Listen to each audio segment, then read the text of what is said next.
Hello dear students, welcome to the Phoenix Studio app. और अपन देखने चल रहे हैं कि फेज़ 1 जो अपना 22 जून को हुआ है और उसका पीएबीडी सोल्यूशन देख लेते हैं। मैं आपको पहले इतना बता दूं कि उसके अंदर जो सिलेबस था वो आपका haloalkane haloarene, second solution and third electrochemistry का। तो देख लेते हैं। आई होप मुझे सबको आशा होगा कि पेपर सबका अच्छा ही गया होगा, सबने अच्छा अपना प्रेडिक्शन किया होगा और पेपर का लेवल भी आपने देख लिया होगा। ठीक है, मॉडरेट टाइप का। और चलते हैं फटाफट एक एक करके क्वेश्चन का सोल्यूशन देखते हैं और आप अपना फिर देखिए स्कोर कितना होता है और आप लोग कमेंट में करिए कि स्कोर कितना सबका हो रहा है। Okay done. तो फर्स्ट क्वेश्चन आपके सामने स्क्रीन पे है। 46 वाला क्वेश्चन से स्टार्ट करेंगे। सेक्शन ए का पोर्शन है। कह रहा है कि the sulphate of a metal M contain 9.87% of M, मतलब कोई एक एम मेटल है, उसका जो मेटल एम के अंदर जो कंटेन है 9.87% ऑफ मेटल है। This sulphate is isomorphous with the ZnSO4.H7S2O। The atomic weight of M क्या होगा उसका। तो इस क्वेश्चन को सॉल्व करने से पहले थोड़ा सा एक चीज देखो यहाँ पे कि ये पूरे कंपाउंड है, पूरा कंपाउंड। उस कंपाउंड के अंदर कोई एम मेटल होगा, उसका परसेंटेज 9.87% दिया है। तो हमें उसी जो एम मेटल बचा हुआ उसी का हमें क्या बताना है, एटॉमिक वेट बताना है। ये क्वेश्चन आप ऐसे भी कर सकते हो, आपने पढ़ा होगा मोल कंसेप्ट के अंदर परसेंटेज कंपोजिशन। क्या होता है परसेंटेज कंपोजिशन का? किसी भी केमिकल कंपाउंड के अंदर किसी भी अगर हम एलिमेंट का मुझे परसेंटेज निकालना है तो उसके लिए अपन के पास फार्मूला होता है। यहाँ हमें ऑलरेडी परसेंटेज पहले से दे रखा हुआ है, तो जो परसेंटेज दे रखा है उसी से हम करते हैं क्वेश्चन सॉल्व। इसका मतलब यहाँ हम ये लिखते हैं इसकी मीनिंग से कि कंटेन 9.87%। आपका मतलब से आपको बता रहा हूं कि मैं यहां लिख रहा हूं कि 9.87% ऑफ एम। इसका मतलब ये है, थोड़ा सा पेन की साइज चेंज कर लेते हैं ताकि आपको दिखाई दे अच्छे से। ठीक है, इसका मतलब ये हुआ कि 9.87 ग्राम आपका है किसमें, टोटल 100 ग्राम में अंदर। मतलब टोटल जो कंपाउंड होगा वो टोटल कितना होगा, 100 है। उसमें m का कितना है रेशियो होगा, 9.87 का होगा। तो अगर हमें यहाँ पे परसेंटेज निकालना है m का, परसेंटेज टोटल कितना होगा, क्योंकि 100 तो पूरे का है, अपने को सिर्फ m का बताना है। तो 100 माइनस 9.87 अगर हम कर देते हैं तो हमें मिलेगा 90.13 ग्राम। ऐसे मान लेते हैं हम, यानी टोटल हमारा ये हो गया। अब हमें अगर परसेंटेज कंपोजिशन ऑफ निकालना है, फार्मूला के परसेंटेज ऑफ एम बताना है, या मुझे एम का जो परसेंटेज जो दिया है एम का 9.87%, अगर उसका मुझे ये बताना है कि उसका एटॉमिक वेट क्या है, तो हम ऐसे करेंगे इस क्वेश्चन को कि 9.87 है, परसेंटेज बोला है। अब 100 नहीं करना है। 100 क्यों नहीं करना है? क्योंकि हमने 100 में से तो निकाल लिया ना, कितना हमारा है 90.13। कई स्टूडेंट्स ने ये गलतियां यहाँ किया होगा कि इसको 100 रखा हो, जो 100 रखा होगा उसका नहीं आएगा। 90.13 कर दो इक्वल टू, जिसका निकालना है एटॉमिक मास को मान लेता हूं मैं x, और टोटल जिंक को हटा दो यहाँ से, जो SO4 7H2O दिया है इसका आप मॉलिक्यूलर मास निकालोगे इतने का, SO2 7H2O, इसका आएगा 222 यानी 222। तो यहाँ पर रख दो 222। अब यहाँ से x की वैल्यू बताओ कितनी आ रही है। यहाँ पे मैं कर देता हूँ equal to x equal to 9.87 into 22 divide by 90.13। तो कर लेते हैं कैलकुलेशन जल्दी से फटाफट यहाँ से।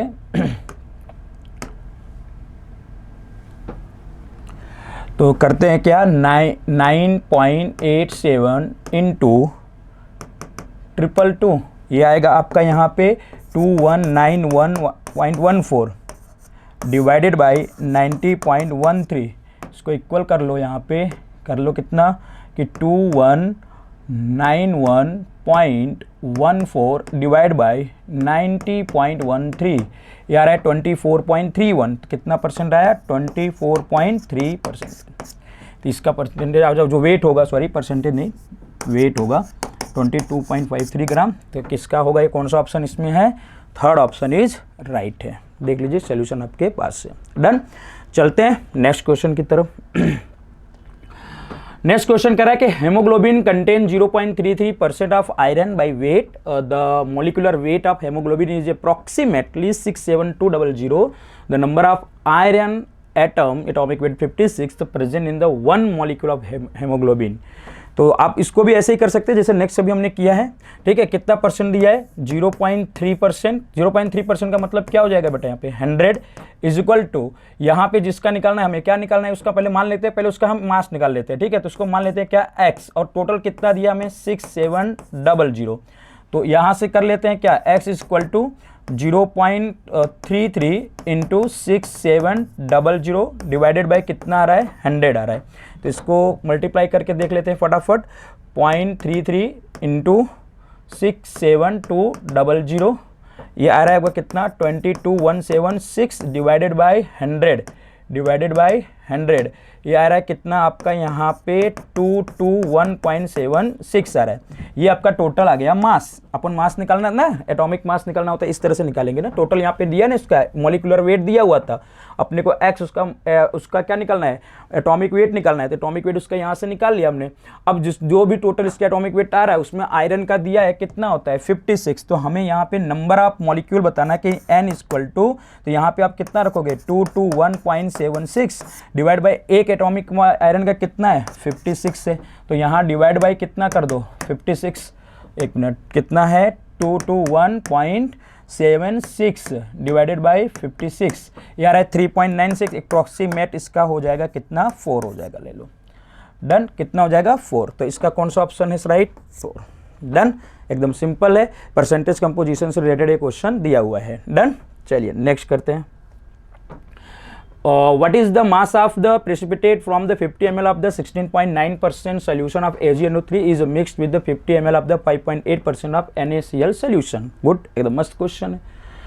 तो पहले रिएक्शन लिख लेते हैं अपन, क्या दिया हमें, AgNO3, तो AgNO3 को लिख लेते हैं, प्लस क्या लिख लेते हैं, दूसरा में क्या दिया है, NaCl, क्या बनेगा प्रोडक्ट, AgCl का प्रेसिपिटेट बनेगा व्हाइट पीपीटी, और दूसरा प्रोडक्ट क्या बनेगा, NaNO3। रिएक्शन देख लो, बैलेंस है, एक Ag है, एक Cl है, एक Na है, NO3 है, रिएक्शन इज द बैलेंस। स्टेकोमेट्रिक यहाँ लगाना है या फिर लिमिटिंग रीजन लगाना, क्योंकि हमें दो इन्फॉर्मेशन दिया है और तीसरे का पूछा जा रहा है कि AgCl का कितना मास होगा। तो हमें पहले इन्फॉर्मेशन इसका ये दिया गया है कि 16.9% ऑफ 50 ml, यहाँ से अपन क्या निकाल लेंगे, मोल निकाल लेंगे। तो मोल कैसे आएगा, 16.9, और यहाँ पे डिवाइडेड बाई कितना कर लेते हैं अपन 169। एक बार यहाँ पे मल्टीप्लाई करके मैं बता देता हूँ कि 16.9 डिवाइडेड बाई 100, ठीक है, इंटू 50, ठीक है। एक मिनट रुको, अपने मास निकाल रहे हैं ना, मोल निकाला है, तो 16 ऐसे करते हैं, 16.9 डिवाइडेड बाई AgCl का, कहाँ गया, AgNO3 का मोलर मास जो होगा 169.8, ठीक है, ये आएगा, इनटू इसका मल्टीप्लाई किस में कर देते हैं अपन हम यहाँ पे 50, ठीक है, इनटू 100। मतलब एक काम करो ना, इसको ऐसे निकालते हैं, छोड़ो मैं बताता हूँ, मोल निकालने के लिए तरीका बता देता हूँ। ये 16.9 ले लो, डिवाइडेड बाई 169.8 ले लो, इंटू जो है ना, आपका ध्यान देना, अपन 100,000 नहीं लेते हैं, अपने पास टोटल कितना दिया है यहाँ 50, और टोटल वैल्यू में सोल्यूशन कितना हो जाएगा 100। कैसे, क्योंकि 16.9% बोला है, मतलब 16.9 ग्राम आपका क्या है, AgNO3 टोटल किसमें, 100 ml ऑफ सोल्यूशन में, और उसमें हमारे पास टोटल सोल्यूशन यहाँ पे 1000 रखना है, कितना रखना है, 50 रखना है। अब इसका कैलकुलेट करो कितना रहा है, यहाँ पे देखो कि यहाँ पे रख लो 16.9 इंटू कितना 50, ये आ गया 845, और यहाँ से नीचे से 845 इधर लिख देता हूँ मैं कहीं, फिर अब यहाँ से नीचे का मल्टीप्लाई कर लो 169.8 इंटू 100 कर लेते हैं, तो ये आ रहा है इतना 16980। अब थोड़ा डिवाइड करके देखो कितना आ रहा है, 845 डिवाइड बाई यहाँ पे आपका आएगा कितना 16980, 0.9497 मतलब 0.05 आ रहा है। इसका मतलब इसका जो मोल यहाँ आ रहा है 0.05 आ रहा है। सिमिलरिटी यहाँ पे भी वही चीज़ दे रखा है क्या, 5.8 आपका परसेंटेज ऑफ NaCl, वो भी NaCl मतलब दिया ही हुआ है कितने में, 50 ml में। तो सेम वही कहानी यहाँ पे कर दो, 5.8 डिवाइडेड बाई कितना कर दो यहाँ पे, इसका मोलिकुलर मास कितना NaCl का आएगा 58.5 इंटू कितना 50 डिवाइडेड बाई 1000, इसका भी मोल सेम ही आएगा कितना 0.05। मोल दोनों का क्या आ गया सेम, तो दोनों में से कोई भी एक क्या करेगा प्रोडक्ट बनाएगा, क्योंकि यहाँ पे लिमिटिंग रीजन तो कुछ नहीं है ना, लिमिटिंग रीजन तो दोनों में क्या हो गया यहाँ पे, क्योंकि है ही नहीं, क्योंकि दोनों का मोल क्या आ गया सेम, तो कोई भी एक किसी से भी क्या लेकर आप क्या करोगे AgCl का प्रोडक्ट बता सकते हो। तो देखो अगर मैं AgNO3 लेकर चलूँ तो AgNO3 यहाँ लिखा है कि 1 मोल AgNO3 के रिस्पेक्ट में 1 मोल AgCl मिल रहा है। इनिशियल पहले देख लो, डन। तो अपने को कितने मोल में से, दो में से किसी एक मोल का देख लो, तो अपने के पास अगर मैं पूछूं कि 0.05 मोल AgNO3 का मैं लेकर चलूं तो इतना आएगा 0.05 मोल ऑफ AgCl आएगा। तो अब बताओ AgCl का मोल आ गया, तो हमें मास पूछा है, तो मास इक्वल टू क्या हो जाता है कि मोल इंटू मोलर मास। तो ये बताओ मोल कितना 0.05 और इंटू AgCl का मोलर मास निकाल लो।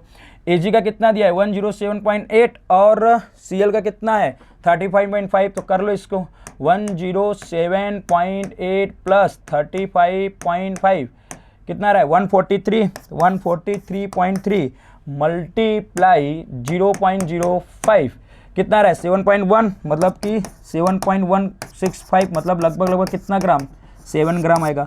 तो ऑप्शन कौन सा राइट है देख लो, आपका B is right option. Clear, done. चलो ये आपका सोल्यूशन हो गया। चलो नेक्स्ट क्वेश्चन देखते हैं।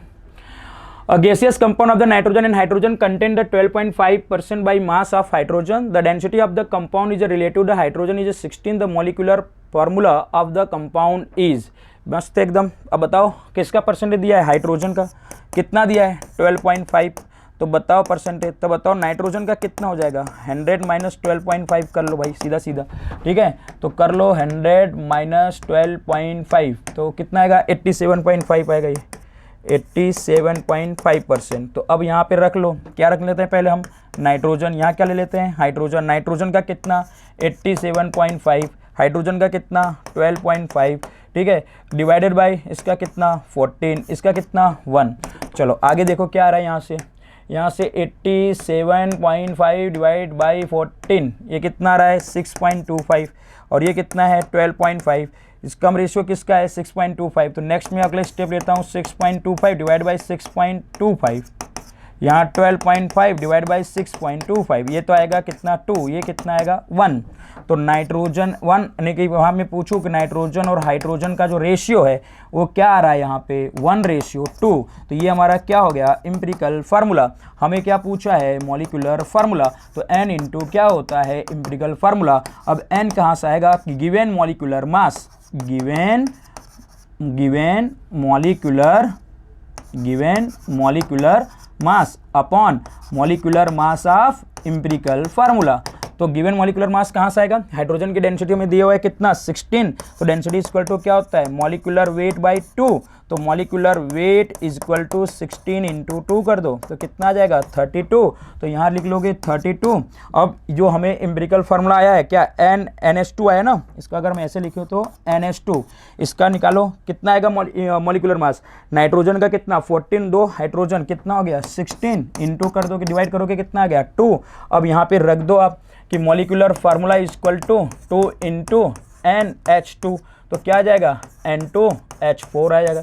ये रहा उसका मॉलिक्यूलर फार्मूला। तो कौन सा ऑप्शन दिख रहा है NH2 N3H NH3 N2H4 आ गया। बोलो डन, एकदम सिंपल सा क्वेश्चन था, देख लीजिए आप सोल्यूशन का। ओके चलो नेक्स्ट क्वेश्चन की तरफ बढ़ते हैं। 50 combustion of the glucose C6H12O6 to produce the CO2 and the water, the amount of oxygen in gram required for the complete the combustion of 900 gram of glucose, molar mass of glucose का दिया हुआ है। फिर से वही आप काम करोगे, रिएक्शन पहले लिख लो कि C6H12O6, अगर इसका हम क्या करवाने कंबक्शन मतलब ऑटो के साथ रिएक्शन, तो हमें मिलेगा CO2 प्लस वाटर मॉलिक्यूल। सबसे पहला स्टेप क्या करते थे बैलेंस 6 कार्बन 6 कार्बन, ठीक है 12 हाइड्रोजन यहाँ पे है, तो यहाँ पे भी मैं कितना लिख देता हूँ 6। अब कितने ऑक्सीजन हो गए इधर देखो, इधर है हमारे पास 6 to 8 और इधर कितने हमारे पास पहले काउंट कर लो 6 2 जा 12 और 6 कितना हो गया 18, तो मैं यहाँ पे 6 लिख दूँ तो 6 2 जा 12 और 6 18। बोलो डन। फिर अगेन देख लो 6 2 जा 12 एंड 6 18, 6 2 जा 12 एंड 6 18, बैलेंस हो गया रिएक्शन। चलो अभी सबका क्या दिया है मास दिया है और ऑक्सीजन का मास पूछा है, तो रिलेशनशिप किसके किसके बीच में करना है ग्लूकोज और सिर्फ ऑक्सीजन के बीच का रिलेशनशिप देखना है। इसका जो मास है टोटल कितना है 180 ग्राम और एक ऑक्सीजन का कितना होता है भाई 16, टोटल ऑक्सीजन कितने यहाँ पे 12, तो 16 इंटू 12 कर दो, 16 इंटू 12 कितना आ गया 192 ग्राम। इसमें जिसका पूछा गया, जिसका निकालना है, उसी के बीच में रिलेशनशिप दिया किसका है, दिया है 900 ग्राम ग्लूकोज और पूछा किसका जा रहा है O2, तो इनके बीच में रिलेशनशिप। तो पहले नीचे लिखोगे 180 ग्राम में से कितना 192 ग्राम, तो एक में कितना 192 डिवाइड बाई 180, कितने ग्राम का पूछा हमसे 900 ग्राम में, 900 ग्राम में कितना 192 डिवाइड बाई 180 इंटू 900। आओ कैलकुलेट कर लेते हैं, फटाफट देख लेते हैं।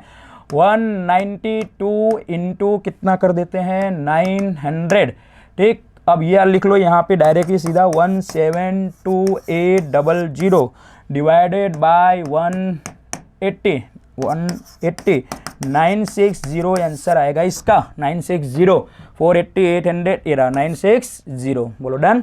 सिंपल सा क्वेश्चन था, किससे था स्टोइकोमेट्रिक से, मोल कंसेप्ट से क्वेश्चन था आपका, ठीक है।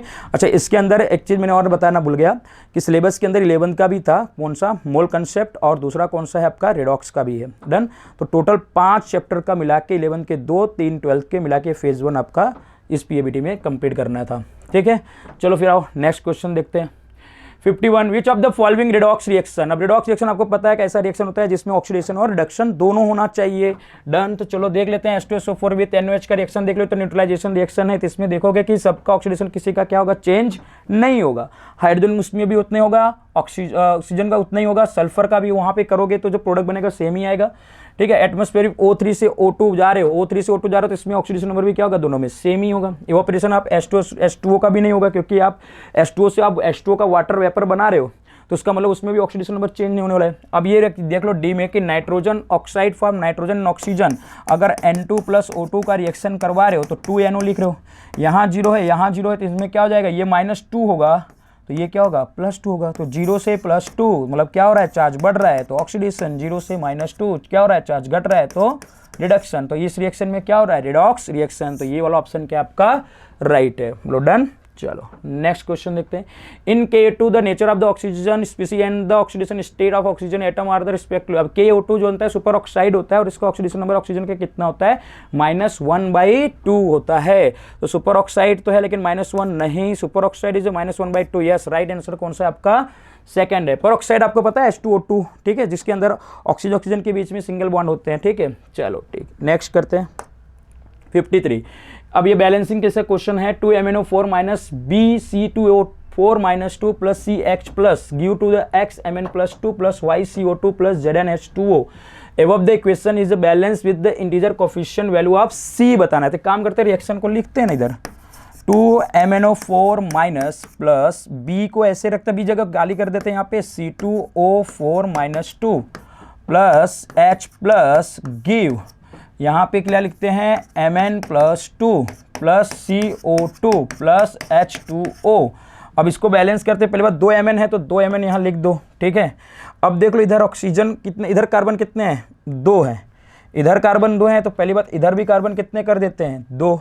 अब इधर कार्बन 2 कर दिए हैं तो टोटल ऑक्सीजन देख लो कितना हो गया, इधर 4 2 जा 8, 8 और 4 कितना हो गया 12। अगर इधर 12 हो गया है इधर कितना हो गया 2 2 4। एक बार अगेन वापस देख लेते हैं, 4 2 जा 8, 8 और यहाँ पे कितना कर देते हैं अगर हम 4। एक काम करते हैं अगर यहाँ 2 करते हैं तो 4 2 जा 8, 4 2 जा 8, तो 8 8 कितने हो गए 16। अब 16 के लिए इधर कितना करना है 2 2 जा 4, 4 है तो वहाँ पे हम कितना कर देते हैं, एक काम करते हैं पहले यहाँ 8 लिखते हैं, तो 8 2 जा कितना हो गया 16, तो यहाँ पे कितना आ जाएगा 16H प्लस हो गया। और 8 ऑक्सीजन यहाँ पे है इधर, और इधर कितना ऑक्सीजन है 2 2 4, तो 4 और 8 कितने हो गए इधर 12, और 12 इधर अगर करने हैं तो अपने पास हो गया कि नहीं हो गया, देखो इधर प्लस यहाँ पे क्या लिखा था C2O4 2, देखो 2 कार्बन और यहाँ पे 2 है और यहाँ पे 4 है, तो 2 4 जा 8, तो 8 इधर से और 4 इधर से कितने ऑक्सीजन हो गए 12। अब इधर देखो 2 2 जा 4 और 8 कितना हो गया 12, 8 2 जा कितना हो गया 16 हाइड्रोजन, 16 हाइड्रोजन इधर भी हो गया, 2 कार्बन इधर है, 2 कार्बन इधर है, 2 Mn इधर है, 2 Mn इधर है, बैलेंस। अब हमें क्या पूछा था C कहाँ पे ये, और इस पर कौन सी चीज आ रही है, ये आ रही है कौन सा आ रहा है 16, तो कौन सा ऑप्शन है यहाँ पे आपका 16 वाला ऑप्शन राइट होगा, डी ऑप्शन इज राइट है, सिर्फ बैलेंस रिएक्शन करना था। डन। चलो next question. The species given below the does not show the disproportional reaction. अब यार डिस्प्रोपोर्शनल क्या होता है कि एक ही मॉलिक्यूल में एक ही एलिमेंट क्या करता हो, ऑक्सीडेशन और क्या करता हो बेटा, रिडक्शन करता हो। तो अगर हम यहाँ पे ऑक्सीडेशन नंबर पहले निकाल लेते हैं तो BrO2 माइनस है, तो O2 माइनस है तो O का कितना होता है -2, 2 का मल्टीप्लाई करोगे कितना -4, उधर एक माइनस है तो इस पर कितना आएगा +3 आ जाएगा। इधर 2 4 जा 8 है, एक निकल जाएगा, इधर कितना आ जाएगा +7 आ जाएगा। इधर O -2 है, उधर O -2 है, उधर -1 है, एक निकल जाएगा तो कितना आ जाएगा +1। और 8 2 3 जा 6 है, उधर एक माइनस है, इधर निकल जाएगा कितना आ जाएगा +5 आएगा। अब खुद से थोड़ा देखो ऐसा कौन ब्रोमीन का ऑक्सीडेशन नंबर थोड़ा चेक करो कि इनमें से कुछ का ब्रोमीन का सबसे मैक्सिमम ऑक्सीडेशन किस में आ गया है, BrO4 माइनस में आ गया। मतलब ये अब क्या करेगा बेटा, फर्दर ऑक्सीडाइज नहीं कर सकता है। अदर बाकी जो Br जो कंपाउंड है वो जो आप देख रहे हो वो क्या कर सकते हैं, उनका +3 है +1 है। आपको पता है कि ऑक्सीडेशन जो Br है वो -1 से कहाँ तक जाता है +7, तो इसका मतलब ये +7 इसका आ चुका है, इसका मैक्सिमम ऑक्सीडेशन हो चुका है। अब ये फर्दर ऑक्सीडाइज नहीं कर सकता है, बाकी तो और क्या कर सकते हैं, ऑक्सीडाइज कर सकते हैं अपने मिनिमम मैक्सिमम ऑक्सीडेशन को अचीव करने के लिए। इसका मतलब इसमें से कह रहा है कि डज नॉट शो नहीं करेगा जो डिस्प्रोपोर्शनल रिएक्शन की तरह, वो कौन होगा जिसका मैक्सिमम ऑक्सीडेशन हो चुका है, वो नहीं कर पाएगा। बोलो डन। इसलिए इसका कौन सा ऑप्शन होगा, बी इज राइट होगा। चलो next, the oxidation state of sulphur in the anion SO3 -2 H2O4 -2 and H2O6 -2 follow the order. Oxidation state का ऑर्डर निकालना है, काम करो सबका ऑर्डर निकाल लो यहाँ से। ये 2 3 जा 6, 6 में से 2 निकल जाएगा कितना बचेगा +4 आया। ये 2 4 जा 8, 8 में से 2 निकाल दो कितना बचेगा 6, और 6 को 2 से, क्योंकि 2 सल्फर का पूछा है ना, तो 2 से डिवाइड करोगे कितना आएगा +3, और एक ये दिया है H2O6 -2, तो 2 6 जा कितना हो जाएगा 12, और 12 में से 2 निकालो कितना आ जाएगा 10, और अब क्या आ गया 2x = 10 आ गया कि एक का अगर निकालना है तो कितना आ जाएगा ये +5। तो आप खुद से देख लो ऑर्डर कैसे होगा, जिस +3 का सबसे कम, फिर +4 फिर +5। मतलब इसका ऑर्डर में लिखो तो H2O4 -2, इससे ज़्यादा कौन होगा SO3 -2, और इससे भी ज़्यादा कौन हो जाएगा H2O6 -2। ये वाला ऑर्डर ही क्या होगा, राइट। तो ऑप्शन देख लेते हैं, ए में H2O6 नहीं, पहला तो नहीं होगा, B H2O4 -2 yes, SO3 -2 yes, H2O6 -2 yes, B is right option है। बोलो डन, एकदम सिंपल सा क्वेश्चन। चलिए next question 56, the elevation in boiling point of a solution of 13.44 gram of CuCl2 in 1 kg of water using the following the information will be molecular weight of CuCl2 इतना दिया और Kb की value दिया है। अब ये question आपका कहाँ से आ जाता है बेटा, ये क्वेश्चन आपका आ गया सोल्यूशन में। अभी तक जो था 11th का मोल कंसेप्ट और रेडॉक्स से था क्वेश्चन, अब ये कहाँ से आ गया आपका सोल्यूशन से आ रहा है। सोल्यूशन में आपको पूछा क्या, इवोल्यूशन इन बॉइलिंग पॉइंट हमसे पूछा जा रहा है। तो एक काम करते हैं, पहले डेल्टा TB लिखते हैं, तो क्या होता है TB - T0B होता है। डन। तो अपन यहाँ से निकालते हैं कुछ पहले, तो डेल्टा TB = कैसे निकलता है कि I × KB × मोलालिटी। तो डेल्टा TB = कैसे निकलेगा, I क्या दिया है CuCl2 दिया है, तो CuCl2 में I की वैल्यू कितनी हो जाती है, डायरेक्ट 3 लिख देता हूँ, क्योंकि 2 इसको ब्रेक करोगे तो Cu+ और 2Cl- ना। आफ्टर डिसोसिएट पहले कितना, पहले क्या होगा, आफ्टर डिसोसिएट के बाद कितना हो गया 2 1 3, और इनिशियल बिफोर डिसोसिएट से पहले कितना था 1, तो 3/1 करोगे कितना आएगा 3, तो यहाँ 3 लिख देता हूँ। Kb की वैल्यू दी हुई है कितना 0.52 दिया है। मोलालिटी के लिए क्या चाहिए हमें, मास, मास में ऊपर दिया है कितना 13.44 इंटू क्या कर देता हूँ 1000 डिवाइड बाई मोलर मास भी दिया है CuCl2 का कितना 134.4 इंटू और क्या बचा यहाँ पे मास ऑफ सॉल्वेंट 1 kg, इसको ग्राम में कन्वर्ट कर ले तो कितना हो जाएगा ये 1000। ये तो चीज़ें क्या हो जाएगी कैंसिल। तो डेल्टा TB = 3 × 0.52 इंटू अब यहाँ पे 13.44 डिवाइडेड बाई 134.4, ये आएगा 0.1। अब इन सब का मल्टीप्लाई कर दो कि 0. कितना है 52 है, 0.52 इंटू 3, ये आ गया कितना डायरेक्टली बेटा, डेल्टा TB = 0.156 यही, और 0.156 का मतलब अप्रॉक्सीमेट 0. कितना होगा 16 होगा। बस यही हमसे पूछा गया था कि evolution in boiling point delta TB क्या होता है, तो ये वाला ऑप्शन आपका क्या हो जाएगा, राइट हो जाएगा। बोलो डन, एकदम सिंपल सा कैलकुलेशन था। चलो नेक्स्ट क्वेश्चन करते हैं। An aqueous solution containing 1 gram of urea boil at the 100.25 degrees Celsius. The aqueous solution containing 3 gram of glucose in the same volume will be boiled at the degree Celsius. Molecular weight urea and glucose 60 and 180 respectively. Simple है यार question, मतलब ये आप एक काम करो ना, delta T B equal to क्या लिख दो इधर, केवी इंटू मोलालिटी, क्योंकि हमें दो इन्फॉर्मेशन दिया ना, डेल्टा टीबी हमें दिया हुआ है, क्लियर। तो डेल्टा टीबी से अगर हम निकालें तो यहाँ पे हमें क्या दिया, सोल्यूशन दिया है, सोल्यूशन। तो एक काम करते हैं, ये वाला फॉर्मूला पहले लिखते इधर, T B equal to T B minus T not B. T B किसका होता है, boiling point of solution, T not B किसका होता है, प्योर बॉइलिंग पॉइंट सोल्यूशन, और delta T B solution in boiling point. तो अपना डेल्टा टीबी इधर से निकालते हैं पहले ना, डेल्टा टीबी निकालते हैं और दो इक्वेशन लेते हैं अपने, एक बार किसके लिए लेना है, यूरिया के लिए, और एक बार किसके लिए लिखना है, ग्लूकोज के लिए। तो यूरिया के लिए अपन दिया हुआ है, देखो यूरिया के लिए अपने को बॉइलिंग पॉइंट दिया हुआ है, तो यहाँ से क्यों ना पहले यूरिया के लिए एलिवेशन ऑफ बॉइलिंग पॉइंट निकाल लेते हैं, डेल्टा टीबी की वैल्यू।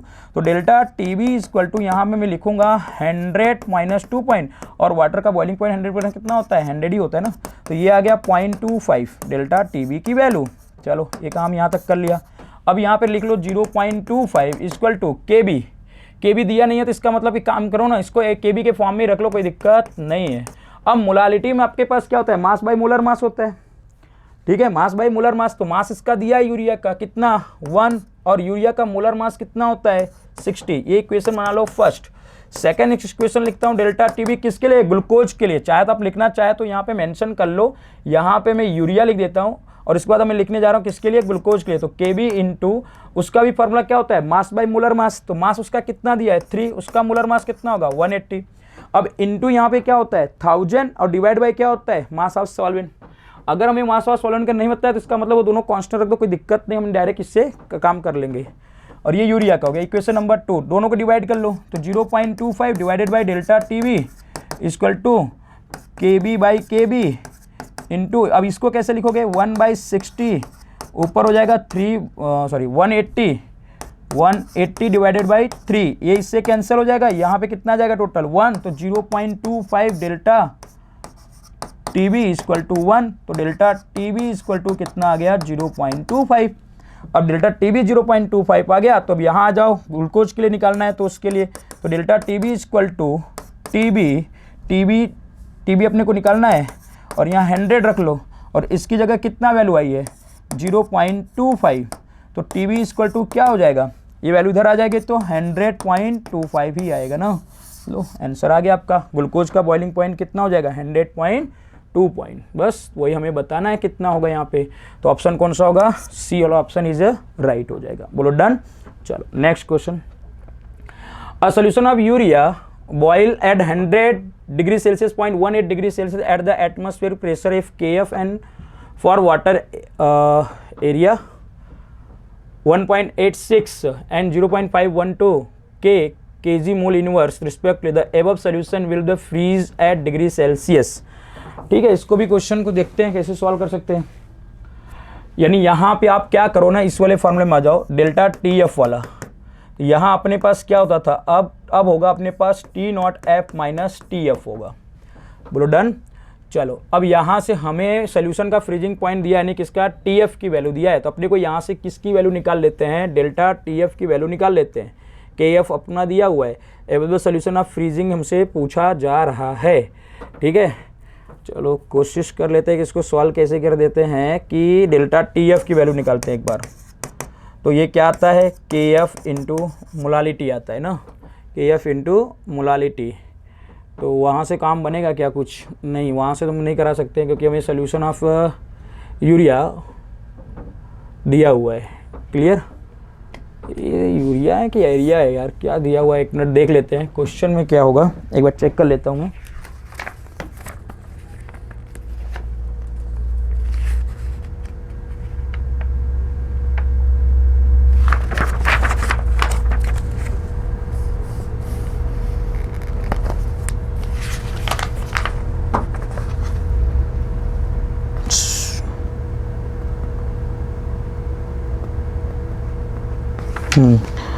सॉरी, यहाँ पे मिस्टेक है, यूरिया नहीं है, सॉरी एरिया नहीं है, यूरिया लिखा हुआ है। एक मिनट, हाँ यहाँ पे गलती हुआ है, इसको देख लेना है। ठीक है, क्या लिखा है, यूरिया, मिस्टेक हुआ है, इसको सुधार लेते हैं अपन। तो ये solution of the urea, urea लिख देना ना, यूरिया मतलब NH2CO NH2, वही तो मैं भी सोचा ये एरिया कहाँ से निकाल रहे हैं हम लोग किसका, ठीक है। तो ये अपन सुधार लेंगे। चलो 0.52 रिस्पेक्टली एबव द सोल्यूशन। अब निकालो इसको, अब तो आ जाना चाहिए। यूरिया का दिया हुआ है आपका, ठीक है, मोलर मास उसका यहाँ पे लिखा हुआ है 56 के हिसाब से दिखा हुआ है, तो उसको देख लेते हैं अपन यहाँ पे, ठीक है।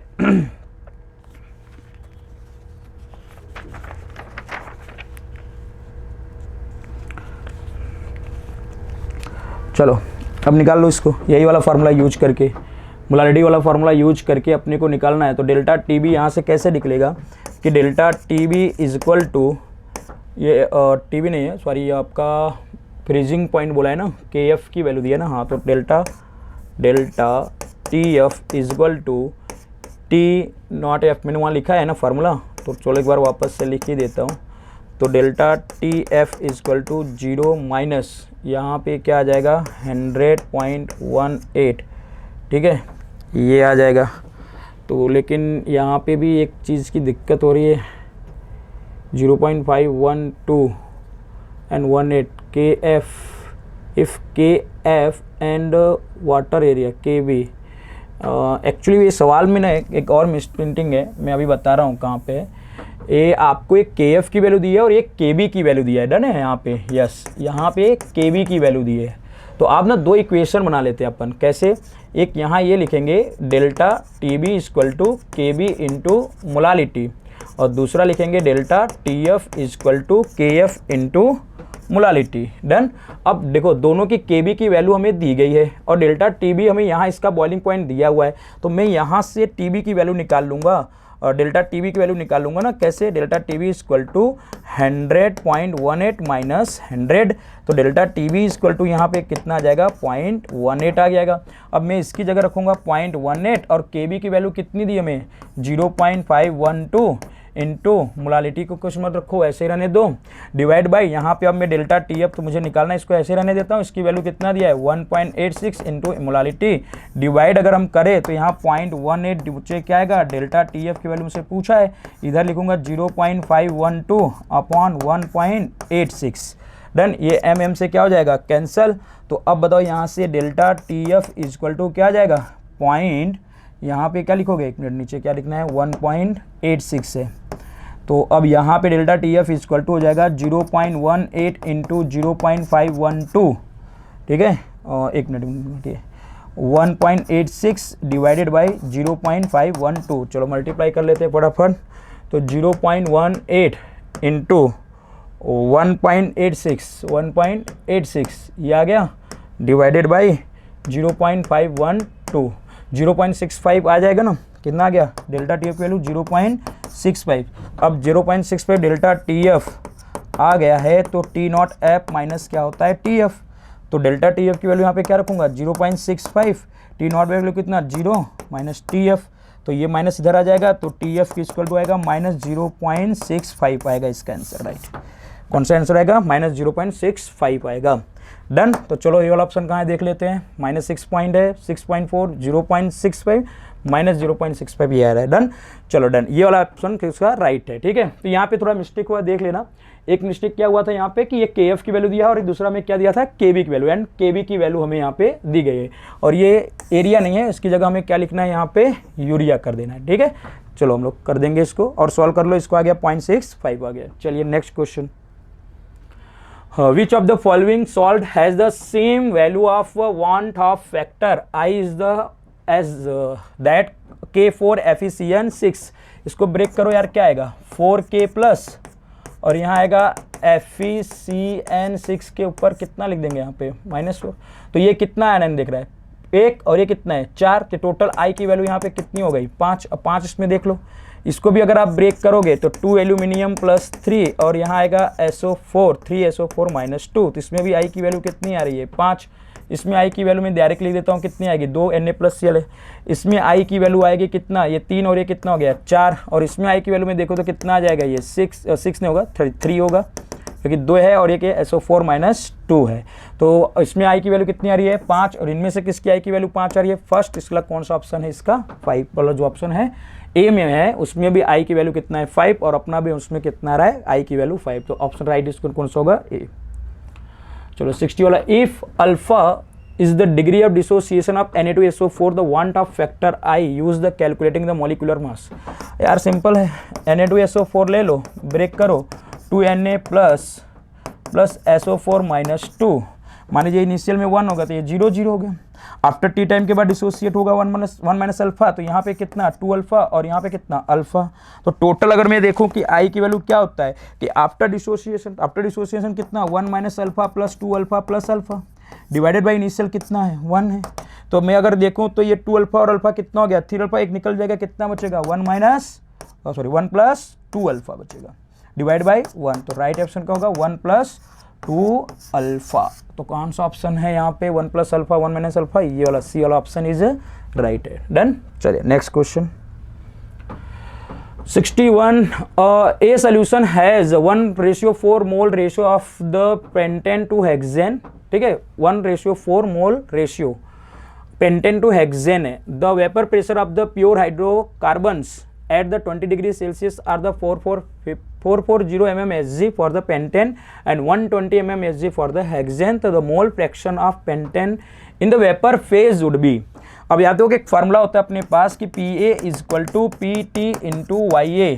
YA क्या है vapour phase of mole fraction होता है, mole fraction of vapour phase के लिए। तो अपने को PA निकालना है, उससे पहले PT निकालना है, और PT के लिए फार्मूला क्या होता है P0A × Ka plus P0B × Kb होता है।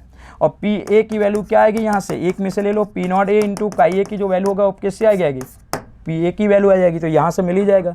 तो लिख लेते हैं PT = मोल रेशियो क्या बोला है 1 मोल, मतलब पेंटेन का कितना है मोल 1 और हेक्सेन का मोल कितना है 4। तो अगर मैं यहाँ मोल फ्रैक्शन आप क्या लिखना चाहूँ बेटा, पेंटेन को मैं पी से लिख दूँ तो क्या हो जाएगा 1/4, 1 कितना हो गया 5। अगर मैं यहाँ मोल फ्रैक्शन हेक्सेन लिखना चाहूँ तो 4 क्या हो जाएगा 5।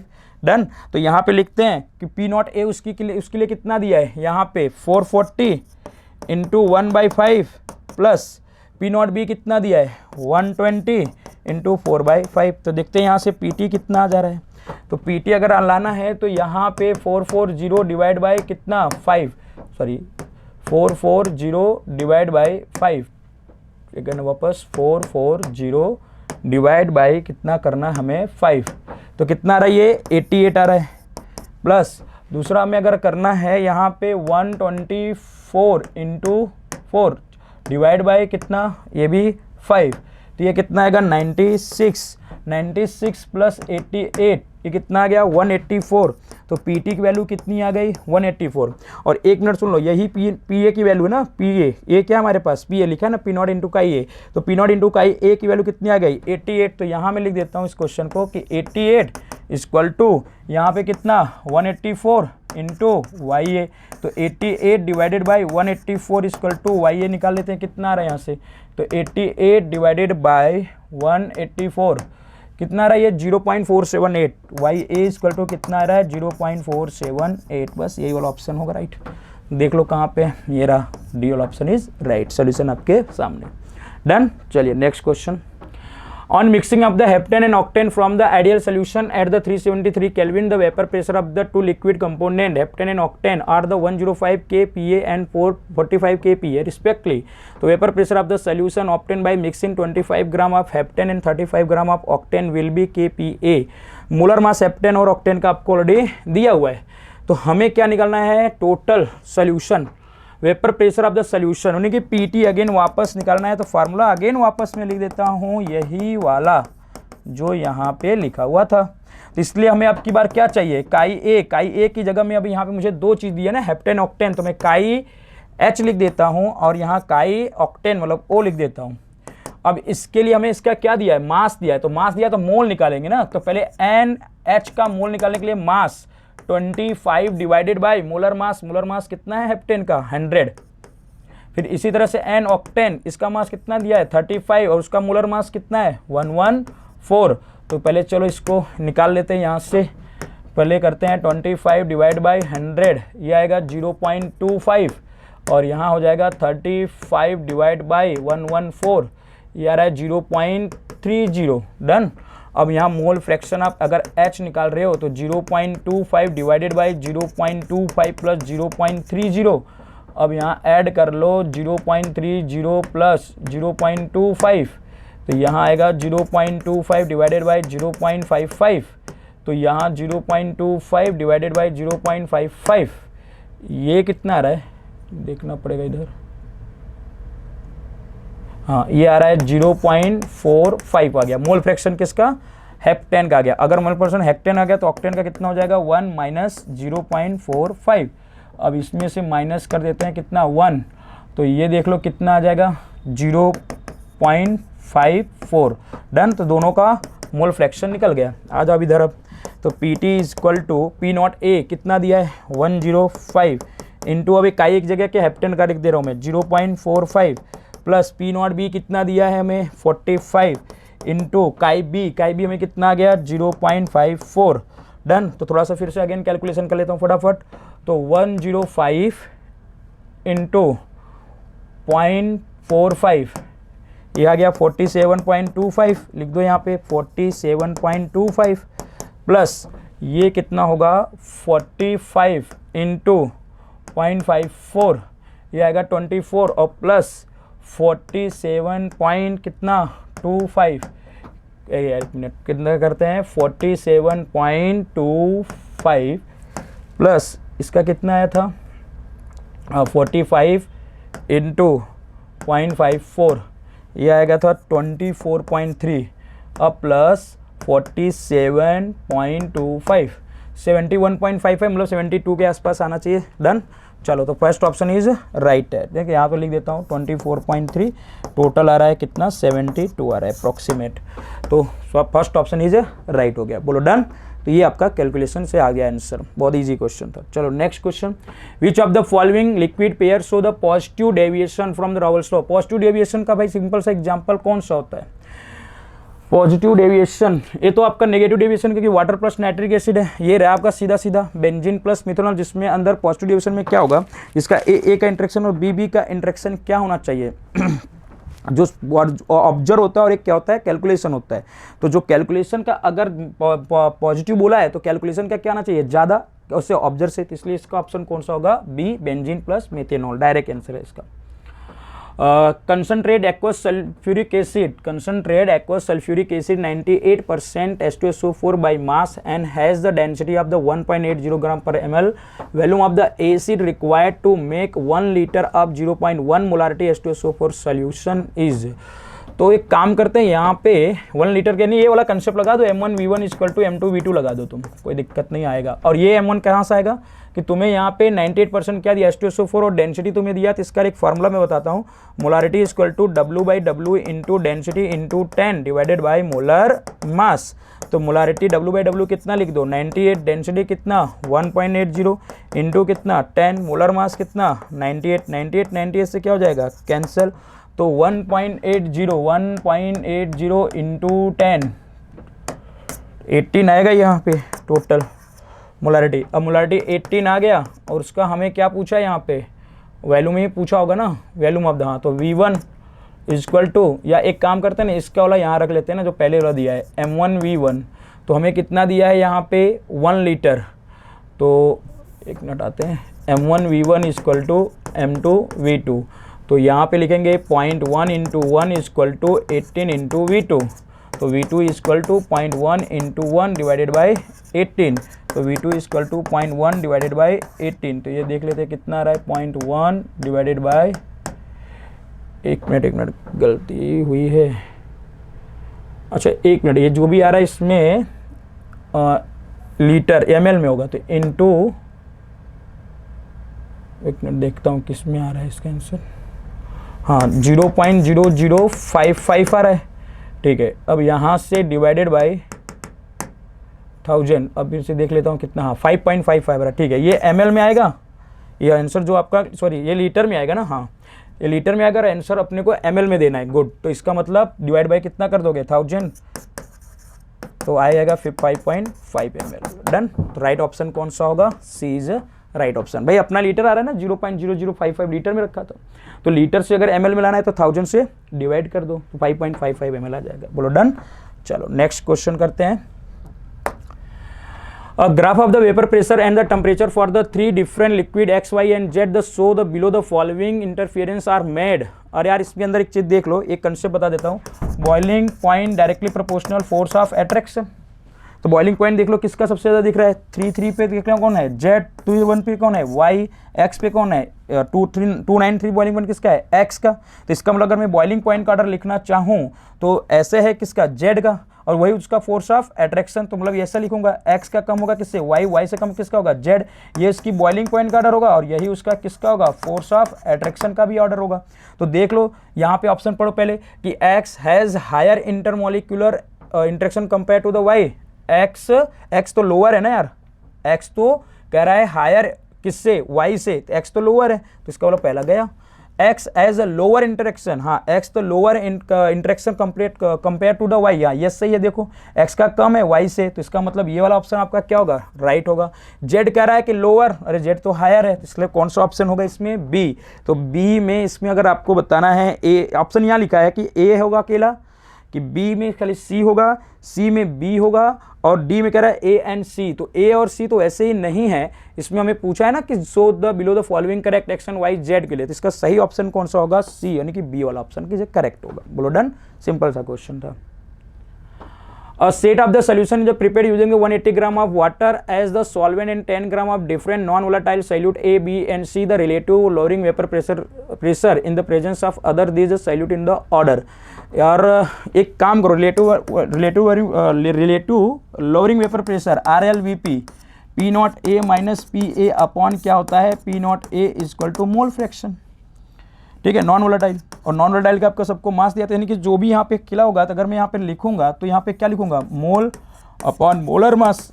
तो ये पूरी जो यूनिट है ये इसके इन्वर्सली हो जाएगा ना, तो जिसका मोलर मास जितना ज़्यादा होगा उसका रिलेटिव लोअरिंग प्रेशर क्या हो जाएगा, कम। तो सीधा सीधा देखो ए का क्या है, कम है, तो इसका क्या हो जाएगा, ज़्यादा, बी उससे कम थोड़ा, सी सबसे कम। तो कौन सा ऑप्शन राइट है, ए वाला ऑप्शन इज राइट है। सिंपल सा तरीका था, ठीक है।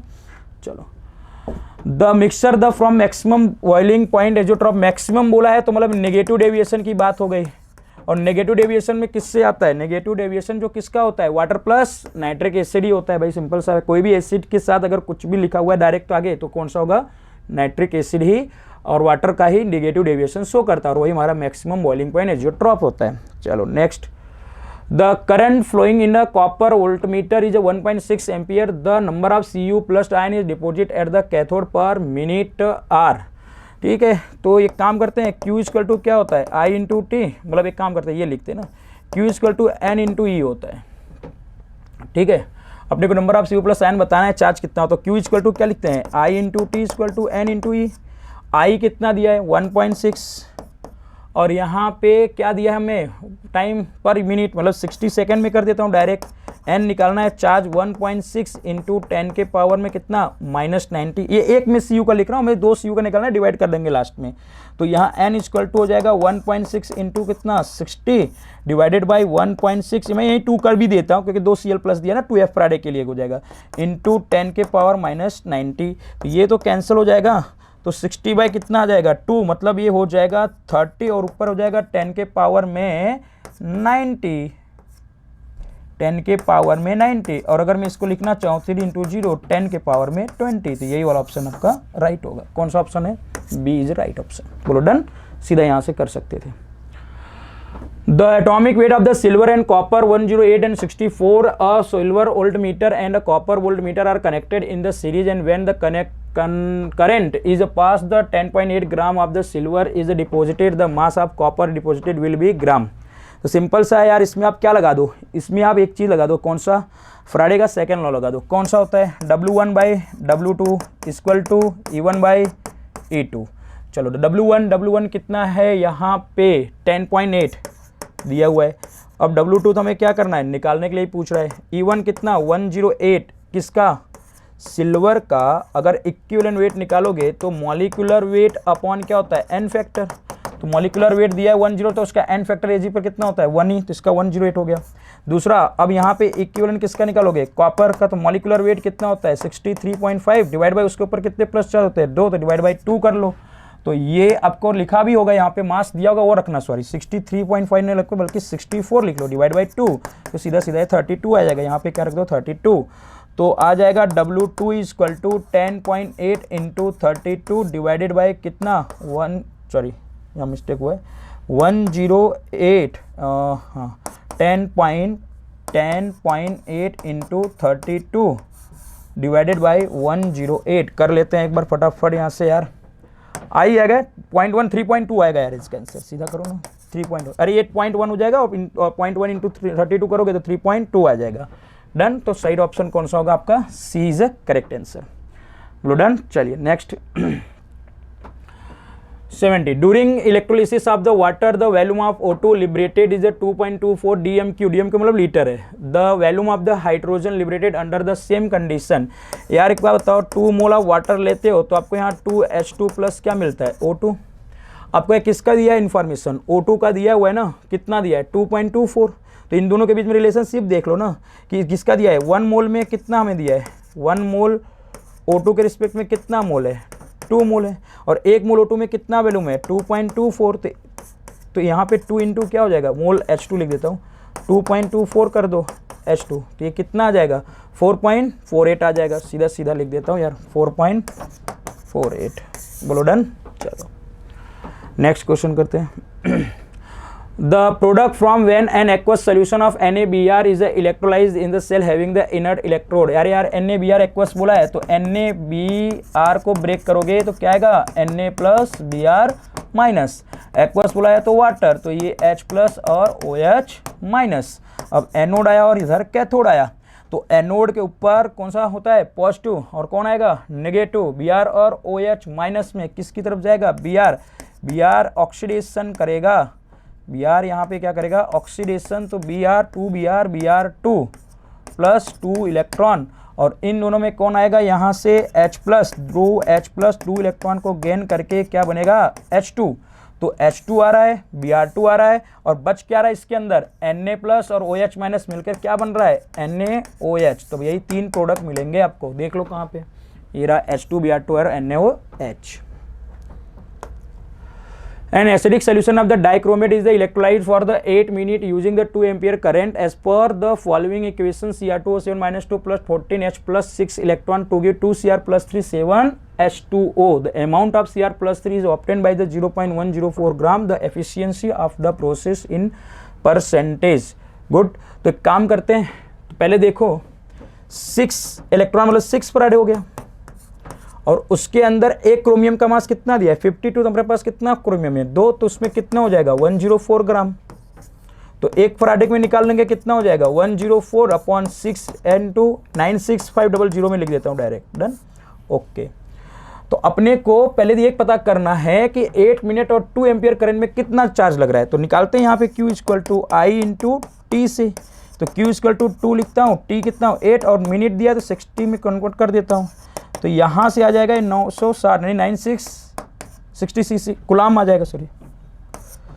तो इतने में कितना होगा हमें ये बताना है, तो 960 कुलम के अंदर तो 104 अपॉन 6 इंटू 96500 इंटू 960, तो इसके अंदर हमें कितना मिल रहा है देख लो, तो यहाँ मल्टीप्लाई करके देखो ये आएगा 104 इंटू 960, इधर आ रहा है टोटल 99840 डिवाइडेड बाय इधर आएगा 6 इंटू 96500, ये आएगा 579000, तो डिवाइड कर लेता हूँ 99840 डिवाइडेड बाय 579000, ये आ रहा है कितना 0.172 ग्राम, तो यहाँ लिख लो 0.172 ग्राम।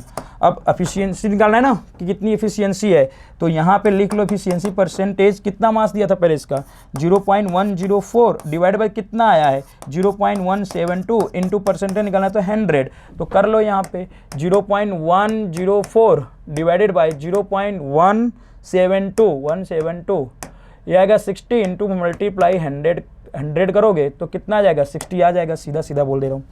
तो यहाँ पे आ गया 60%। तो कौन सा ऑप्शन दिख रहा है? फर्स्ट ऑप्शन इज राइट है। बोलो डन। देख लो आपके सामने क्वेश्चन है। 6 फराडे में 104 है तो 1 में इतना है तो 960 यहाँ से निकाल लिया, तो जो आया कितना आया ग्राम, 0.172 ग्राम। अब एफिशिएंसी निकालना है, इतने में से पहले से कितना था हमारे 172, हमें कितने का एफिशिएंसी निकालना है? 0.104 में से परसेंटेज निकालना है, तो 60%।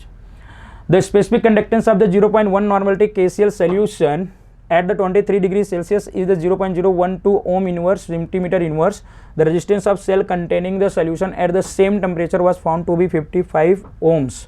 The cell constant मतलब G स्टार, और आपने पढ़ा है कि K इक्वल टू, हमने पढ़ाया था G इंटू जी स्टार पढ़ाया होगा। G को आप क्या लिख सकते हो? 1/R लिख सकते हो इंटू जी स्टार। तो जी स्टार इक्वल टू क्या हो जाएगा? K into R. तो G star equal to K कितना में दिया है? 0.012 इंटू आर कितना? 50.5। फटाफट कैलकुलेशन करो, पता चल जाएगा अभी।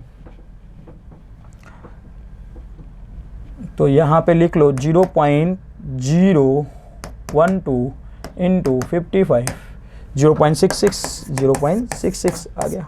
बोलो डन। तो कौन सा ऑप्शन है? Second option is right, centimetre inverse. चलो next. The limiting molar conductance cap naught and for NaCl, KBr and KCl 126, 152, 150 S centimetre mole inverse respectively cap naught and for NaBr। तो 3 equation बना लेते हैं। Cap not आपको क्या दिया है? NaCl। Cap not आपको क्या दिया है? KBr। फिर कैप नॉट आपको क्या दिया है? KBr के बाद KCl। तो इसको ब्रेक करेंगे, cap not Na plus cap not Cl minus, equation first. इसको ब्रेक करेंगे तो क्या आएगा? Cap K plus plus cap Br minus, equation 2। ये क्या दिया है? Cap K plus plus cap Cl minus, equation 3। मैंने आपको एक हिंट बताऊंगा कि जिसको निकालना है उसको आपको ऐड कर लो। निकालना है NaBr है तो Na यहाँ है, Br यहाँ, तो इनको को ऐड कर लो, यानी 1 2 को ऐड करो और 3 से क्या कर दो? माइनस। तो पूरा लिख लो, cap N Na plus plus cap N Cl minus, ये इक्वेशन 1। फिर plus equation 2, cap K plus plus यहाँ पे कैप Br माइनस। अब फिर से क्या करना है? माइनस करना है। तो माइनस करने के लिए यहाँ पे क्या करो? Minus cap not K plus, और यहाँ पे भी क्या हो जाएगा? Minus cap not Cl minus. तो ये Cl माइनस ये प्लस Cl माइनस कैंसिल, ये प्लस से ये कैंसिल, तो बचा क्या? NaBr। मतलब यहाँ वैल्यू रख लो, इनकी कितनी है? 126, इसकी कितनी है? 152, और ये इसकी कितनी है? 150। तो 126 प्लस 152 माइनस 150 माइनस कर दो, फटाफट कर लो भाई फटाफट। 126 प्लस 152, 126 प्लस 152, ये 278 माइनस 150 माइनस 150 कितना आ गया? 128। तो ऑप्शन कौन सा है? Third option is right. Done. चलो next question. In increase the equivalent conductance of the strong electrolyte with the dilution of the mainly due to the, भैया बताया था कि नंबर ऑफ मोबिलिटी ऑफ मैंने मोमेंट ऑफ आयन की वजह से क्या होता है? यहाँ पे इक्विवेलेंट कंडक्टेंस बढ़ता है, उसी को हम क्या बोलते हैं? आयनिक मोबिलिटी बोलते हैं। डन। तो उसी की वजह, उसकी इंक्रीज होने की वजह से इक्विवेलेंट कंडक्टेंस क्या हो जाएगा? बढ़ जाएगा डाइल्यूशन करने पे। तो कौन सा ऑप्शन है इसका बेटा? First option is right. The equivalent conductance of the NaCl concentration C and infinite dilution of lambda C and lambda infinity respectively, the correct relationship between lambda C and lambda infinity is given as the where the constant B। आपको पता है हमने एक equation हम लोग पढ़े थे, Debye Onsager equation, Hückel and Debye Hückel and Onsager equation. क्या होता था याद होगा कि वहाँ पे हम लिखते थे कैप यानी इक्विवेलेंट के रिस्पेक्ट में लिखना है तो कैप इक्विवेलेंट के रिस्पेक्ट में लिखते हैं, यानी कि उसको लैम्डा से रिप्रेजेंट कर देते हैं। तो lambda C equal to lambda यहाँ पे इन्फिनिटी, ठीक है, और यहाँ पे क्या हो जाता था आपका? फिर यहाँ पे माइनस कि यहाँ पे constant B under root C हो जाता। तो ये वाला ऑप्शन आपका जहाँ होगा वही होगा। तो पहले में तो नहीं होगा, दूसरे में भी नहीं होगा, तीसरा ऑप्शन इसका राइट होगा। डन। चौथे में यहाँ प्लस लिखा है इसलिए वहाँ पे, क्योंकि इसका जो स्लोप आता है ना, पता है नीचे की तरफ तो माइनस होता है। ठीक है, चलो next. Which of the following graph between the molar conductivity cap M versus आपका under root C is correct. अब एक बात सुन लो, NaCl और KCl में लेस कंडक्टेंट होता है Na plus compare to the K plus से, due to the more hydration की वजह से। तो जो ग्राफ होगा K प्लस का NaCl से ऊपर की तरफ होगा, तो जिसमें है वही वाला देख लो। इसमें K नीचे और NaCl ऊपर, इसलिए ये नहीं होगा। इसमें K ऊपर है और NaCl नीचे, तो इसलिए ये क्या होगा? राइट है। और इसमें भी KCl देखो ऊपर है और NaCl नीचे, ये भी नहीं होगा। यहाँ KCl नीचे इसलिए नहीं होगा, तो इसका राइट ऑप्शन कौन सा है? B is a right option. Done. क्या बताया यहाँ पे, सोडियम प्लस जो है लेस कंडक्टेड होता है in compare to the K plus due to the more hydration की वजह से। The standard reduction potential 298 kelvin, the following the half reaction are given the against. एक काम करो, सबका कौन सी वैल्यू दिया है, ऊपर ही बोल दे स्टैंडर्ड रिडक्शन पोटेंशियल, दिया भी है +2 से 0 जा रहे हैं। तो यहाँ एक चीज बताओ, तुमसे क्या पूछा जा रहा है, रिड्यूसिंग एजेंट पूछ रहा है, कौन स्ट्रांग होगा, तो आरपी इनवर्सली कर दो किसके, एसआरपी, जिसकी एसआरपी वैल्यू जितनी ज्यादा होगी उसकी आरपी वैल्यू उतनी कम। तो हमें स्ट्रांगेस्ट पूछा है, तो यार एसआरपी वैल्यू जिसकी कम उसकी आरपी वैल्यू सबसे ज्यादा। तो एसआरपी वैल्यू देखो किसकी कम दिख रही है, ये तो प्लस है तो ज्यादा है, ये तो इससे थोड़ा कम है, ये माइनस है और ये माइनस है, इन दो माइनस है, इन माइनस में जो सबसे ज्यादा माइनस वो सबसे कम, तो ये वाली वैल्यू क्या होगी, सबसे कम होगी, और ये वैल्यू सबसे कम होगी जिंक के, तो उसका आरपी वैल्यू क्या होगी, सबसे ज्यादा। तो फर्स्ट ऑप्शन इज राइट, बोलो डन। चलो, the electrolyte use in the Leclanche's cell, यानी ड्राई सेल के अंदर कौन सा इलेक्ट्रोलाइट यूज होता है, अमोनियम क्लोराइड और जिंक क्लोराइड ZnCl2। ये तो आपके किस में होता है, लेड स्टोरेज में होता है, ठीक है। तो इसका सही ऑप्शन इसका कौन सा होगा, ammonium chloride and zinc chloride ZnCl2। Done. चलिए next, in the electrochemical cell zinc से ZnSO4 0.01 मोलारिटी ऑब्लिक CuSO4 से 1 molarity Cu। The EMF of the cell Daniell cell is a E1 when the concentration of ZnSO4 is a change to the 1 molarity of the CuSO4 chain to the 0.01 molarity. The EMF of chain to the E2 from the following which one is the relationship between E1 and E2। एक काम करते हैं अपन पास यार nuts equation वाला formula लिखते हैं अपने को, E cell is equal to E naught cell minus 0.0591 divided by n log product bye reactant लिखता हूँ। प्रोडक्ट यहाँ बनेगा ZnS2 और नीचे प्रोडक्ट रिएक्टेंट क्या आएगा, कॉपर +2 आएगा इस सेल रिएक्शन से। अगर इसका मैं सेल रिएक्शन लिखूँ नेट सेल रिएक्शन का, तो मैं इसका लिखूंगा Zn, क्या लिखूंगा देखो, Zn plus Cu+2 change to the Zn+2 Cu, ये हो गया उसका सेल रिएक्शन। अब Zn+2 का कितना दिया है यहाँ पे 0.01 और इसका कितना दिया है 1, ठीक।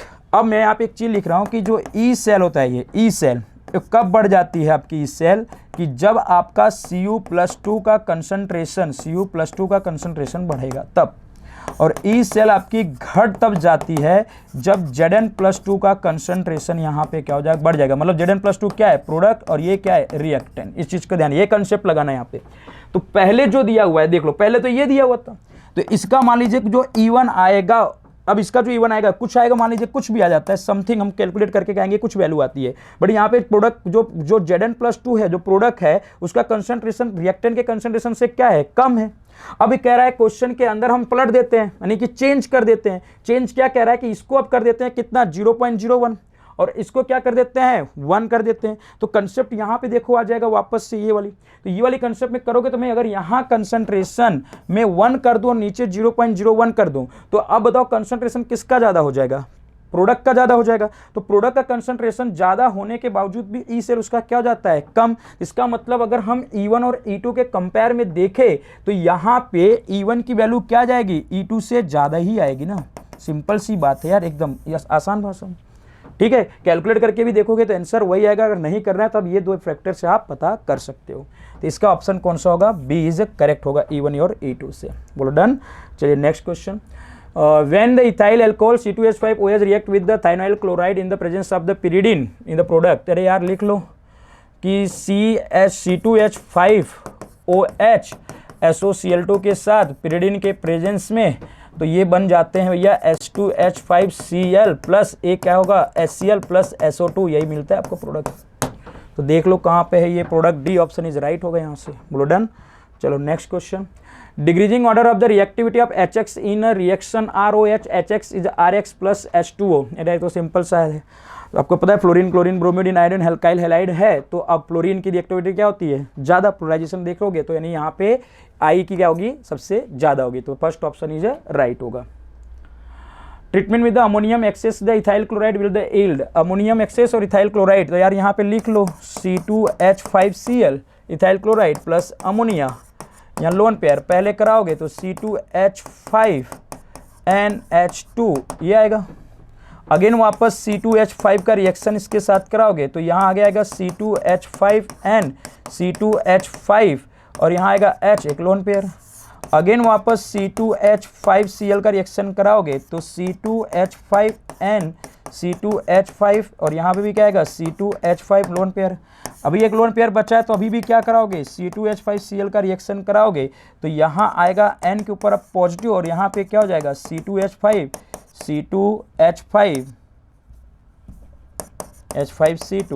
और यहाँ पे भी क्या आएगा C2H5 और इसके साथ एक और जोड़ दोगे यहाँ पे C2H5 तो ये क्या हो गया, ये नाइट्रोजन पर जो पॉजिटिव चार्ज लगा हुआ है वो अमोनियम हो गया और यहाँ पे इसके साथ यहाँ पे एक चीज क्या बचा जाएगा, क्लोराइड Cl माइनस हो जाएगा और ये कितना दे रहा है, टेट्रा इथाइल अमोनियम क्लोराइड। इसका मतलब कौन सा ऑप्शन है, सी वाला ऑप्शन इज राइट होगा। बोलो डन। चलो vinyl when phenyl magnesium bromide यानी ये तो ग्रिग्नान रिएजेंट है ना, PHMgBr है, ठीक है, PHMgBr react with the tertiary butanol the product, अरे सिंपल सा यार, CH3CH3CH3OH प्लस PHMgBr, इससे क्या बनेगा, सीधा सीधा PH के साथ ये क्या आ जाएगा यहाँ पे H प्लस जो फिनाइल है, ठीक है, तो ये क्या बन जाएगा, बेंजीन बन जाएगा, सीधा सीधा ऑप्शन, ठीक। तो फर्स्ट ऑप्शन इसका राइट होता है। चलो next, for I minus Cl minus Br minus in the increasing order of the nucleophilicity, polarization अगर देखा जाए तो इलेक्ट्रोनेगेटिव किसकी अच्छी होती है, फ्लोरीन की। अब फ्लोरीन अगर इलेक्ट्रोनेगेटिव होती है और आयोडीन की कम होती है तो अब टॉप टू बॉटम आते हैं तो इलेक्ट्रोनेगेटिव क्या होती है, डिग्रीज हो जाती है, जिस वजह से यहाँ पे न्यूक्लियोफिलिसिटी किसकी अच्छी हो जाएगी, आयोडीन की बेटर हो जाएगी। तो इसलिए कौन सा ऑप्शन होगा सही, फर्स्ट, क्लोरीन ब्रोमीन और आयोडीन में सबसे अच्छा किसका न्यूक्लियोफिलिसिटी होगी, आयोडीन माइनस का। बोलो डन। चलो next, rank the following order of the decreasing the rate of the solvolysis with the aqueous ethanol fastest to the slowest. इसका रेट जो लिखा है, रेट ऑफ स्लोएस्ट होता है कि स्टेबिलिटी ऑफ द कार्बोकेटाइन। अब इसमें देख लो जो ऑप्शन दिया स्टेबिलिटी ऑफ कार्बोकेटाइन देख लेते हैं। ये विनाइलिक कार्बोकेटाइन हो जाएगा ना, यहाँ से निकलेगा तो विनाइलिक कार्बोकेटाइन होगा, ये यहाँ से निकलेगा तो टर्सरी कार्बोकेटाइन बन जाएगा, ये यहाँ से निकलेगा तो क्या बन जाएगा, सेकेंडरी बन जाएगा। तो अब स्टेबिलिटी सबसे अच्छा किसकी होती है, टर्सरी की होगी, उसके बाद किसकी होगी, सेकेंडरी होगी, और सबसे कम किसका होता है कार्बोकेटाइन, विनाइलिक होगा। तो ऑप्शन कौन होगा सबसे अच्छा, 2 फिर 3 फिर 1, तो 2 3 1, तो 2 3 1 किसमें है, सी वाला ऑप्शन राइट है। 2 का सबसे ज़्यादा, 3 उससे कम, फिर सबसे कम किसका, 1 का हो जाएगा। बोलो डन। चलो next question, identify the correct order of the given property for the following compound, choose the correct answer from the following given in the below। यार बॉइलिंग पॉइंट एल्काइल हैलाइड अगर हमें देखना है तो हम पहले क्या देखते हैं, अगर मतलब increasing of the alkyl halide की बॉइलिंग पॉइंट देखना है तो size, mass of halogen atom और साइज ऑफ ब्रांचिंग, इन तीन पे हम क्या देखते हैं, एल्काइल हैलाइड की हम लोग देखते हैं बॉइलिंग पॉइंट। तो अगर हम बॉइलिंग पॉइंट ए में देखें तो धीरे धीरे यहाँ पे क्या हो रहा है, ब्रांच बढ़ रहा है, मतलब ये तो सही है। डेंसिटी क्या होता है, मास बाय वॉल्यूम होता है, ये तो नहीं है सही, क्योंकि यहाँ पे देखो धीरे धीरे मास डिफरेंट हो रहा है। बॉइलिंग पॉइंट सी देखो, फिर से Br मतलब हेलोजन के एटम का मास क्या हो रहा है, बढ़ रहा है, तो बॉइलिंग पॉइंट भी बढ़ेगा, सही है। डेंसिटी फिर यहाँ नहीं सही है। ई देखो बॉइलिंग पॉइंट कि यहाँ पे क्या बढ़ रहा है, आपका ब्रांचिंग होता जा रहा है, ब्रांचिंग हो रहा है, इसलिए ऑर्डर देखो जिसमें सरफेस एरिया जितना ज़्यादा उसके बॉइलिंग पॉइंट क्या होगा उतनी ज़्यादा, तो ई वाला क्या होगा, राइट ऑप्शन सही है। तो जहाँ ACE वाला ऑप्शन होगा वही होगा आपका, तो ACE वाला ऑप्शन इसमें है, तो ये वाला ऑप्शन आपका राइट होगा। बोलो डन। चलिए next question, match list first and list 2 में देखो, आइडोफार्म क्या होता है, एंटीसेप्टिक होता है भाई, ठीक है, और कार्बन टेट्राक्लोराइड फायर में होगा, CFC रेफ्रिजरेटर में, तो DDD किस में जाएगा, इंटेक्सेक में। तो देख लो A का थर्ड यानी A का थर्ड सही जा रहा है, इसमें भी A का थर्ड सही है। फिर B का कहाँ जा रहा है, फर्स्ट, B का फर्स्ट यानी ये सही है, ये तो वाला गलत हो जाएगा यहाँ से। तो अब C का कहाँ जा रहा है, फोर्थ, C का फोर्थ, दोनों में सही है, तो चलो ठीक है, लेकिन ये तो गलत हो गया, वैसे ये जा रहा है D का 2 और D का 2, तो कौन सा ऑप्शन सही है, C ऑप्शन इज राइट है, C ऑप्शन इज राइट है। बोलो डन। चलो next, which of the following the produce the highest yield in the Friedel-graph reaction. अरे यार जो फ्रीडल-ग्राफ रिएक्शन होता है ये आपका डीएक्टिवेटिंग ग्रुप होता है, ये भी खुद आपका डीएक्टिवेटिंग होगा, देगा नहीं, फिनॉल तो देता ही नहीं है आपका क्या, फ्रीडल-ग्राफ रिएक्शन, तो बचा कौन सा आपका, क्लोरोबेंजीन, ये वाला ऑप्शन का राइट होगा।